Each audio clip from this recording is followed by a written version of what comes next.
Hi friends, today I am going to review the book, The Management Myth, Debunking Modern Business Philosophy by Matthew Stewart. Neither a science nor a profession. Hundreds of thousands of people earn MBAs annually, but people with MBAs tend to perform worse in business than those without business degrees. Management consultants, typically new MBAs, flood the workplace, inventing theories and practices. But business isn't a science, a technology, or a profession.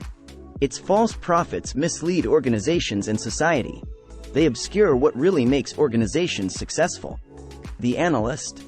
Frederick Winslow Taylor invented management science more than 100 years ago. He supposedly could measure how much workers should achieve each day, and precisely how they should carry out their jobs for maximum efficiency. Taylor suggested incentives to spur workers to greater productivity by slavishly following managers' orders and never showing initiative. Taylor believed his principles held universally across all industries and jobs.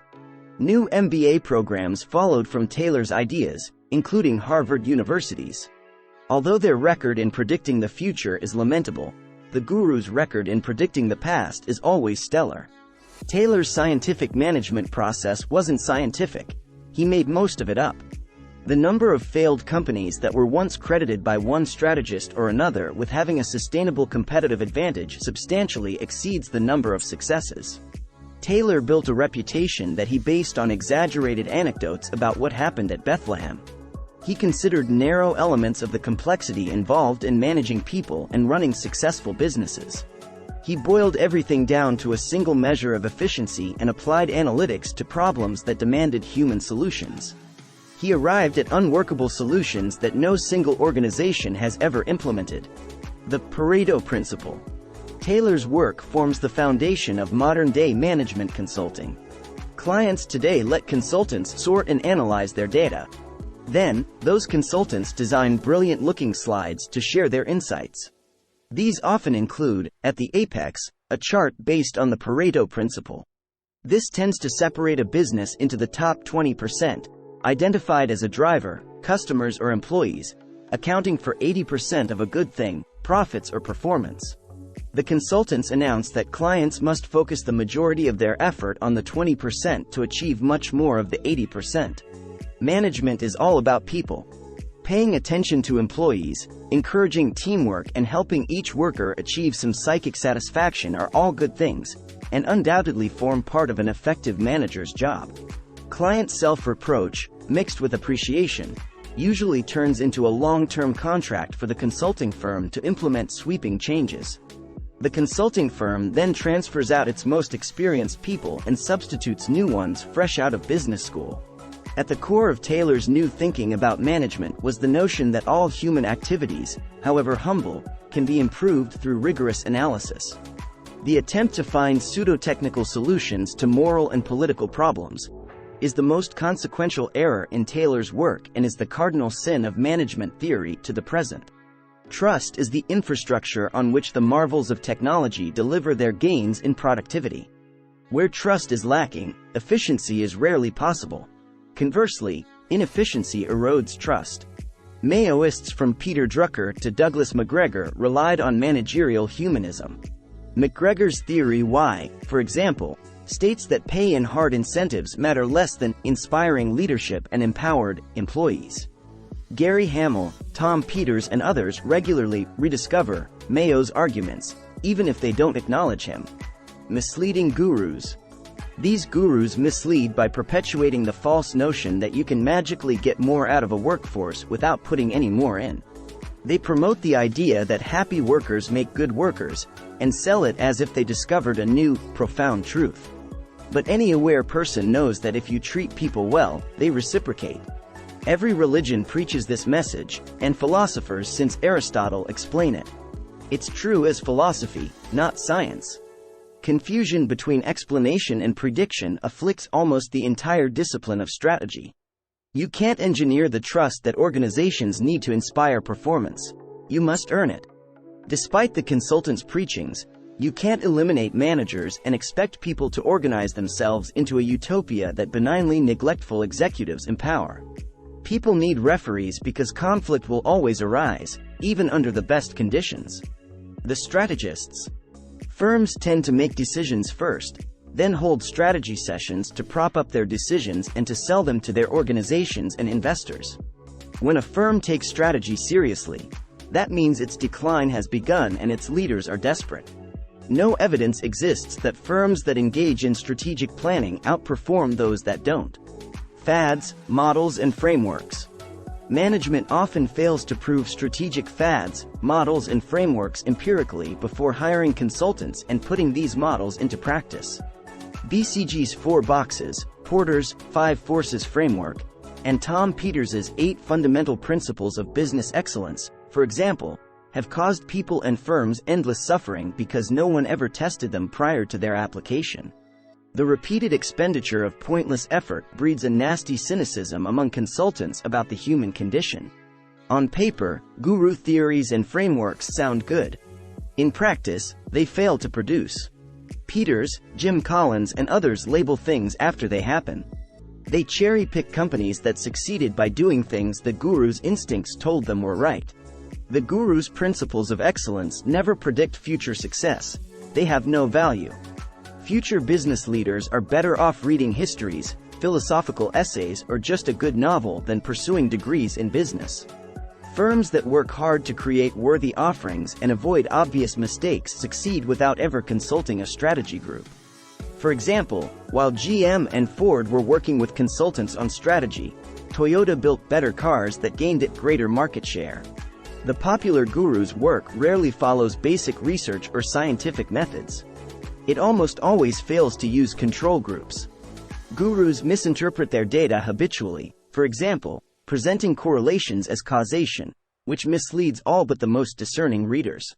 When a reporter checked the companies Peters identified as excellent in his bestseller In Search of Excellence, she found that firms that did the exact opposite of Peters's 8 fundamentals outperformed the so-called excellent firms over a 5-year period.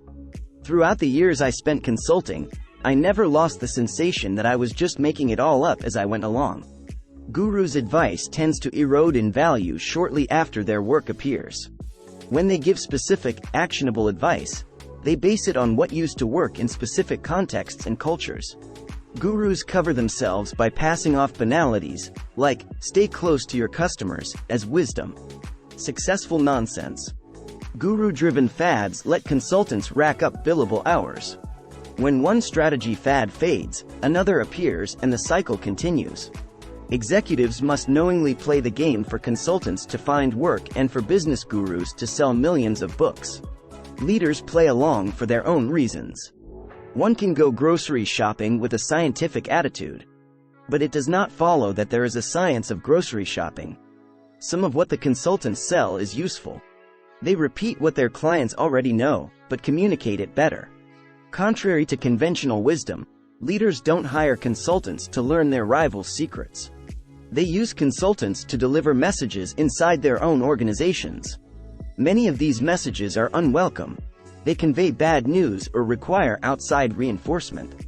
No executive wants to play the bad guy, so consultants give messages insiders don't want to present. Consultants communicate and lend authority to decisions that executives already made, with or without them. Strategy consulting appeals to leaders because it separates their work from that of those below them. Their world of thoughtful, higher-order visioning and strategizing compares flatteringly to the managers who implement their plans. Gurus effectively evangelize that message to workers and the popular media.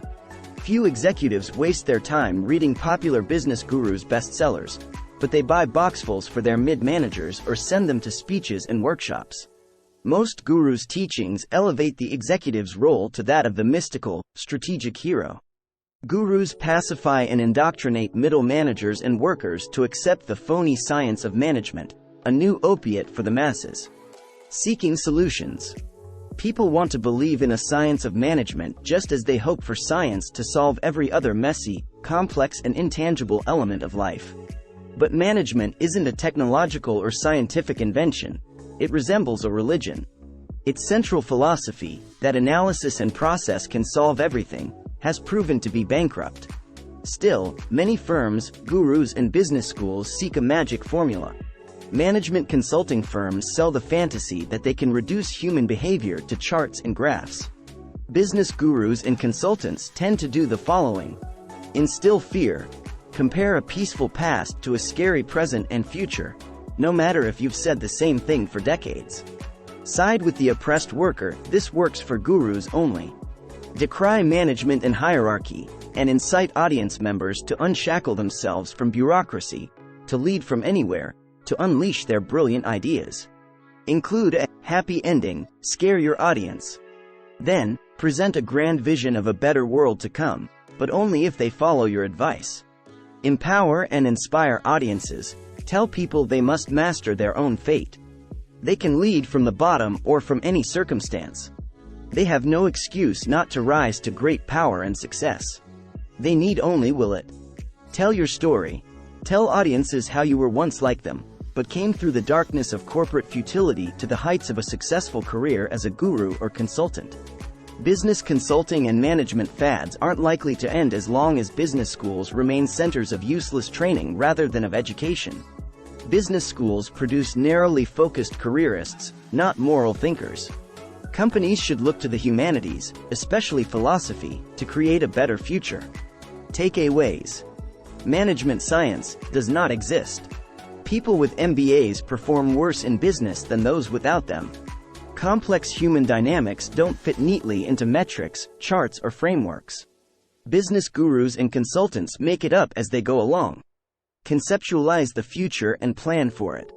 Don't use guru or consultant strategy frameworks. They're rooted in the past.